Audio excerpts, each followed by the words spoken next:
دوسرا تھا. اس کے بعد میری بیگم نے مجھے آواز دی, انہوں نے مجھے کہا کہ یہ ارشد بھائی کدھر ہیں, پتہ ہے آپ کو؟ میں نے کہا کیوں, کیا ہوا؟ کہتی ہے ارشد بھائی ٹھیک ہیں. یہ میری بیگم نے مجھے پوچھا, وہ ٹویٹر پہ دیکھ رہی تھی. اس نے مجھے پوچھا کہ ارشد بھائی ٹھیک ہیں. میں نے کہا بالکل ٹھیک ہے, اللہ کا شکر ہے. تو یہ عدیل راجہ کیا لکھ رہا ہے؟ سب سے پہلے اس نے ٹویٹ کیا تھا. میں نے جیسے ہی اس کا وہ ٹویٹ اپنے موبائل میں نکال کے پڑھا تو مجھے ایک دم, میرا جو پہلا ری ایکشن تھا وہ یہ تھا, پاگل ہو گیا. میں نے کہا نشے میں؟ یہ میرے منہ سے نکلا تھا. ایگزیکٹلی یہی الفاظ نکلے, میری بیگم گواہ اس بات. میں نے کہا پاگل ہو گیا یہ نشے میں, اور مجھے غصہ آنا شروع ہو گیا. میرا پہلا ری ایکشن غصے والا تھا کہ یہ کیا بکواس کر رہا ہے, یہ تو ممکن ہی نہیں ہے, ہو ہی نہیں سکتا. یعنی کوئی مجھے اس پہ بلیو ہی نہیں ہوا, مجھے یقین ہی نہیں ہے. میں نے کہا یہ بات تو ہو ہی نہیں سکتی, وہ سیف ہے. اور وہ مجھے ایسا لگتا تھا کہ وہ کسی سیف جگہ پہ. سیریس, میں نے کبھی نہیں پوچھا ارشد بھائی سے کہ بھائی آپ کہاں پہ, کبھی نہیں پوچھا. میں نے اس لیے بھی نہیں پوچھا کہ میں ٹیپ ہو رہا ہوں تو میرے ذریعے سے ان کی لوکیشن چلی جائے. دوسرا, میں نے اس لیے نہیں پوچھا کہ میں ان کو کیوں کمفرٹیبل نہ رہنے دوں, میں انہیں انکمفرٹیبل کروں, ان کو بتانا پڑے مجھے, تو یہ ایک نیا چیلنج ہے. تو اس لیے میں نے ان سے کبھی پوچھا ہی نہیں. لیکن مجھے یہ میں شیور تھا کہ وہ کسی سیف جگہ کے اوپر ہے. تو مجھے پہلے آیا اس کے اوپر غصہ راجہ پہ. اس کے بعد پھر میں نے مہر بخاری کا ٹویٹ وہیں پہ پڑھا. میں نے فون کیا تو وہ ان کی آواز میں رونے والا انداز تھا. ابھی میں نے وہ فون بند کیا تو میری بیگم نے رونا شروع کر دیا. میری بیگم کو فون آ گیا, ایک لڑکی ہے ان کی دوست ہے, اس کا فون آ گیا. اس لڑکی کے پاس ماجی کا نمبر تھا, ارشد بھائی کی والدہ کا. تو اس نے ارشد بھائی کی والدہ سے لائن ملائی ہوئی تھی, اور ارشد بھائی کی والدہ نے کہا کہ عمران ریاض سے میری بات کراؤ. ایسا کچھ ہوا. وجہ یہ نا کہ ہم لوگ نمبرز گھر والوں کو دے کر جاتے ہیں نا. یعنی میں نے اپنی بیگم کو 6-7 نمبر دیے ہوئے ہیں کہ اگر میں کہیں غائب ہو جاؤں, میں نہ ملوں, یا مجھے کوئی اٹھا لے, ان صورتوں میں ان نمبروں پہ رابطہ کرنا. ان میں وکیلوں کے نمبر بھی ہیں, صحافیوں کے نمبر بھی ہیں, ایسے لوگوں کے نمبر ہیں جو فوری طور پہ مدد کے لیے پہنچ سکتے ہیں, جو فوراً آ کے میرے گھر کو سیکیور کر دیں. کچھ ایسے لوگ ہیں, دوست ہیں, کچھ ایسے ہیں جو میرے پیچھے لیگل بیٹل میں چلے جائیں, کچھ ایسے ہیں جو مجھے ڈھونڈنا شروع کر دیں. تو اس طرح سے میں نے نمبر دیے ہوئے لکھ کر. میں بھی, ارشد بھائی نے بھی اپنی فیملی کو بتایا ہو کہ اس سے بھی رابطہ کرنا, اس سے بھی کرنا. تو وہ ماجی نے کہا اس لڑکی کو جس نے ماجی کو فون کیا کہ میری عمران ریاض سے بات کرا. تو اس کے بعد میری بیگم کا نمبر تھا, اس نے فون ملایا, اور میری بیگم بات کرتے ہوئے باہر سے, سینٹ کی کمیٹی کی میٹنگ تھی, میں وہاں سے نکلا. میری ارشد بھائی سے اس دن تھوڑی سی میں ذرا سخت بھی بولا. میں نے کہا ارشد بھائی خدا کا نام لیں یار, اس عمر کے اندر کوئی اگر سڑک کے اوپر بے عزتی کرے گا نا تو ہم کیا اس کے گلے پڑیں گے؟ میں نے کہا 2 بندے تو کم سے کم آپ ساتھ رکھ لیں اپنے. وہ اکیلے گاڑی لے کے, ایک سرف جیپ تھی ان کے پاس, وہ لے کر اکیلے نکل جاتے تھے. میں نے اس دن ان کو جاتے ہوئے دیکھا تو میں نے پکڑا ان کو. میں نے کہا ارشد بھائی خدا کا نام لیں, آپ یہ کیا کر رہے ہیں, میں بھجواؤں؟ کہتے یار بندے تو میں بھی منگوا سکتا ہوں. میں نے کہا ساتھ رکھ لیں بھائی 2 بندے. اس لڑائی کا فائدہ اٹھا کے کوئی تیسرا بندہ ہمیں بے عزت کرے, یہ برداشت نہیں ہوگا. اب اس وقت ایسے تو نہیں, ہم کالج میں تھوڑی پڑھتے ہیں کہ کسی گلے پڑ جائیں گے ہم. تو تھوڑا سا احتیاط کریں, تھوڑا احساس کریں. وہ بات مانتے نہیں تھے یہ والی. تو مجھے وہ ماجی سے, میرا جب فون میں نے کان سے لگایا تو میں نے کہا عمران بیٹا بات کر رہا ہے. میں نے کہا جی ماجی میں ہوں عمران, مجھے بتاؤ پوری بات کیا ہوا ہے. اب مجھے کنفرم تو ہو گیا تھا کہ ارشد بھائی شہید ہو گئے ہیں. اس وقت تک تو میں نے 1-2 جگہ سے کنفرم بھی کر دیا تھا. تو میں نے کہا ماجی وہ آپ کو پتہ ہے کوئی اچھی خبر نہیں ہے بیٹا, میں اتنی مضبوط ہوں کہ میں تمہاری پوری بات سن سکوں. یہ ان کے الفاظ تھے کہ بیٹا میں اتنی مضبوط ہوں, انہوں نے انگلش میں بولا, میں اتنی مضبوط ہوں کہ میں تمہاری پوری بات سن سکوں, تم بولو کیا ہوا. میں نے کہا ماں جی اچھی خبر نہیں ہے, آپ کو پتہ تو ہے. اب میں کیا بتاؤں ایک ماں کو, کیسے فیس کروں. کاشف بھائی بتاتے ہیں ان کو, لوگ کہتے ہیں اندر جاؤ, کہتے ہیں میں نہیں جاتا. میں کیا جا کے بتاؤں گا ماں جی کو, وہ بھی ڈرے ہوئے تھے, اندر نہیں جا رہے کر کے. وہ میرے سے پوچھ رہی ہیں فون کے اوپر, مجھے بتا پوری بات. تو میں نے ماں جی کو کہا, میں نے کہا ماں جی میں آتا ہوں. میرے منہ سے اتنا, تو کدھر ہے. اور جو اپنائیت تھی ماں جی کی آواز میں, یہ سوچ رہی ہے کہ میرے بیٹی کی میت کو واپس آنے دیں گے یا نہیں آنے دیں گے. انہوں نے کہا عمران یہ ارشد کو واپس آنے دیں گے. میں نے کہا ماں جی کیوں نہیں آنے دیں گے, ہم لے کر آئیں گے اپنے بھائی کو. یہ میں نے انہیں کہا.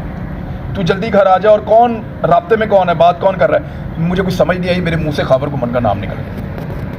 میرے فرشتوں کو بھی نہیں پتا تھا خاور گمن کہاں ہے. میں نے کہا ماں جی خاور گمن دیکھ رہا ہے, آپ بے فکر ہو جائیں.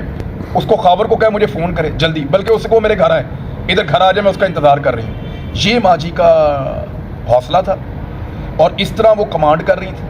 انہوں نے کہا تو جلدی گھر آ جا, اور ارشد کو لے کر آنا ہے تم لوگوں نے. میں نے کہا جی ماں جی لے کر آئیں گے. میرا تو وہاں جو کینیا کا بتا رہے ہیں وہاں جاننے والا ہی کوئی نہیں ہے. آپ حیران ہو جائیں گے کہ میں نے اپنا فون جو ہے اس کو سائلنٹ موڈ سے ہٹایا تو میں نے دیکھا مجھے 10-12 مس کالز آئی ہوئی اور یہ ساری مختلف نمبروں سے کینیا سے آ رہی. میں نے ان نمبروں پہ واپس کال کیا تو مجھے نئے دوست مل گئے. کوئی ان میں بزنس مین ہے, کوئی وہاں پہ جو ہے وہ لینڈز کا کاروبار کرتا ہے, کسی کی اپنا کوئی فارمنگ کا کاروبار ہے, یعنی مختلف قسم کے لوگ تھے. کوئی امپورٹ ایکسپورٹ کرتے ہیں. ان سب نے میرے ساتھ رابطہ کیا اور انہوں نے کہا جی ہم آپ کی مدد کر رہے ہیں, ہم ڈھونڈ کے آپ کو ابھی بتاتے ہیں عمران بھائی, جو آپ کہیں گے جیسے آپ کہیں گے ہم ہر چیز کرنے کے لیے تیار ہیں. خود ہی لوگوں نے رابطہ کر دیا. کسی کے پاس نمبر ہوگا انہوں نے باقیوں کو دے دیا یا کسی گروپ میں ڈال دیا ان کے بزنس مین کے, وہ سارے میرے ساتھ رابطے میں آ گئے. میں نے اللہ کا شکریہ ادا کیا, میں گھر چلا گیا. جب میں ماں جی کو ملا تو انہوں نے مجھے اپنے پاس ایسے بٹھا لیا, میں وہاں نیچے بیٹھ گیا سامنے. مجھے پیار کرنا شروع ہوگی, میرا بہادر بیٹا ہے, ارشد تیری بڑی تعریف کرتا تھا. ماں جی بہت شکریہ. اب ہم کیا ان سے بات کریں اس وقت, تو وہ ہمیں حوصلہ دے رہی تھی, پیار کر رہی تھی. اور پھر وہ ایک بات کہتی تھی کہ ارشد کو جب دفن کرنا ہے نا تو پوری شان کے ساتھ یہ کرنا چاہیے, اس کو اس کا آنر ملنا چاہیے. بیٹا اس کی ڈیڈ باڈی آ جائے گی, یہ کئی دن لگا دیتے ہیں, یہ ایسے کرتے ہیں. میں نے کہا ماں جی کچھ بھی نہیں ہوگا, آ جائے گی انشاءاللہ. میں نے ویزا بھی لے لیا تھا کینیا کا جانے کے لیے, لیکن اللہ کا کرنا ایسا ہوا کہ وہاں لوگوں نے اتنی محنت کی, اسپیشلی جو وہاں کی ایمبیسی ہے, ان کا جو عملہ ہے, ان کا بھی شکریہ, انہوں نے بھی بڑی مدد کی. اور جلد از جلد انہوں نے یہ سارا پروسیجر کر کے ارشد بھائی کی میت وہاں سے روانہ کی. میں نے ان سے گزارش کی تھی کہ آپ کوئی پرائیویٹ ایمبولینس کا بندوبست کر لیں, ایئر ایمبولینس کا, یا کچھ ایسا کر لیں کہ وہ 1 گو میں پاکستان آ جائیں. لیکن وہ قطر میں کئی گھنٹے رکنا پڑا, اس پروسیجر میں چلے گئے انفارچونیٹلی. لیکن اللہ کا شکر ہے کہ ارشد بھائی کی میت پاکستان آ گئی. اس کے بعد ماں جی نے جب وہ میت آ رہی تھی نا تو تب بھی میرے سے پوچھا. پھر اگلے دن صبح بلا کر مجھے پوچھا کہ مجھے بتاؤ کہ, اور میں آپ کو سیریس اس طرح بتا رہا ہوں کہ جیسے آمنے سامنے آنٹی اور میں بیٹھے ہوں. انہوں نے مجھے بٹھا لیا اپنے پاس سامنے, میرا ہاتھ پکڑ لیا اور مجھے کہتی بتا جب میرا بیٹا آیا تو کیسے آیا. تو میں نے ان کو شروع سے بتایا کہ ماں جی جب ہم ایئرپورٹ گئے تو ہم نے یہ دیکھا, اتنے لوگ آئے ہوئے تھے, اتنی جگہوں پہ لوگ کھڑے تھے, 3 مختلف جگہوں پہ اس بات کا شک تھا کہ یہاں پہ لا سکتے ہیں, یہاں پہ لا سکتے ہیں, یہاں پہ لا سکتے ہیں. تینوں جگہ پہ لوگ کھڑے ہوئے تھے. چوتھا جب باہر نکلتے ہیں ایئرپورٹ سے تو ایک گول چکر آتا ہے, نیا بنا ہوا ہے, شاید آپ نے نہیں دیکھا. میں نے کہا ماں جی وہاں پہ بہت لوگ کھڑے تھے, رات کے 3 بجے لوگ بچوں کو اور فیملیز کو لے کر کھڑے تھے, لوگ پاکستان کے جھنڈوں کے ساتھ کھڑے تھے. جب ہم اسپتال پہنچے تو پولیس والے اور ڈاکٹرز اور پیرامیڈیکل والے سلوٹ مار رہے تھے ارشد بھائی کی ایمبولینس کو. ایک چیز انہوں نے میرے سے سنی اور کئی چیزیں انہوں نے 2 بار سنی. انہوں نے کہا مجھے دوبارہ بتا دو ہاسپٹل والی بات, تو میں نے دوبارہ بتائی. پھر ماں جی نے مجھے پوچھا کہ لوگ کہاں کہاں سے. میں نے کہا ماں جی شہروں کا میں نے پوچھا لوگوں سے, کوئی کسی شہر سے آیا تھا, کوئی کہیں سے آیا تھا. میں نے 3-4 شہروں کے نام لیے تو انہوں نے کہا بلوچستان سے بھی. تو مجھے ایک شخص نے بتایا ہوا تھا. میں نے کہا جی ماں جی بلوچستان سے بھی آئے تھے, ارشد بھائی کے لیے لوگ آئے ہیں, ابھی یہیں پہ ٹھہرے ہوئے ہیں, وہ نماز جنازہ میں بھی آئیں گے. تو پھر ہم نے ان کی والدہ سے اجازت لی کہ ہم فیصل مسجد میں کرنا چاہتے ہیں. ہمارے کچھ لوگ جو ہیں وہ تھوڑے سے سہمے ہوئے تھے, انہیں لگتا تھا کہ فیصل مسجد میں نماز جنازہ اتنی بڑی نہیں ہوگی اور یہ ارشد بھائی کی شان کے خلاف نہ ہو جائے کچھ معاملہ. پتہ نہیں میرا دل کہتا تھا کہ یہ فیصل مسجد بھی چھوٹی پڑ جائے گی.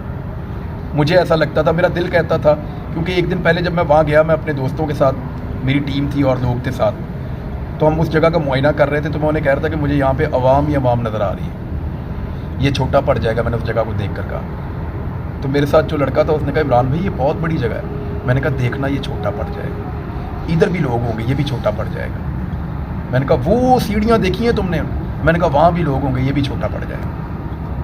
تو وہ میری شکل دیکھ رہے تھے سب. پتہ نہیں میرا دل کہہ رہا تھا کہ ساری دنیا آ جائے گی ارشد بھائی کے پیچھے, اور وہی ہوا. لوگ آپ کو پتہ ہے صرف میت کو, جنازے کو ہاتھ لگانے کے لیے لوگ زخمی ہوتے رہے وہاں پہ. ہم سب کی بری حالت ہو گئی تھی, صرف ہم نے 10 فٹ یہاں سے اٹھا کے یہاں تک کرنا تھا, اور اس کے لیے ہم لوگ تقریباً 15 منٹ ہم لوگ کوشش کرتے رہے. جس طرح ان کے بچوں کو ہم نے نکال کر واپس گاڑی میں بٹھایا ایمبولینس میں ارشد بھائی کے, ہم جانتے ہیں لوگوں کا ایک ہجوم تھا اور ہر شخص چاہتا تھا کہ وہ میت کو چوم لے کسی طرح آ کے اس باکس کو.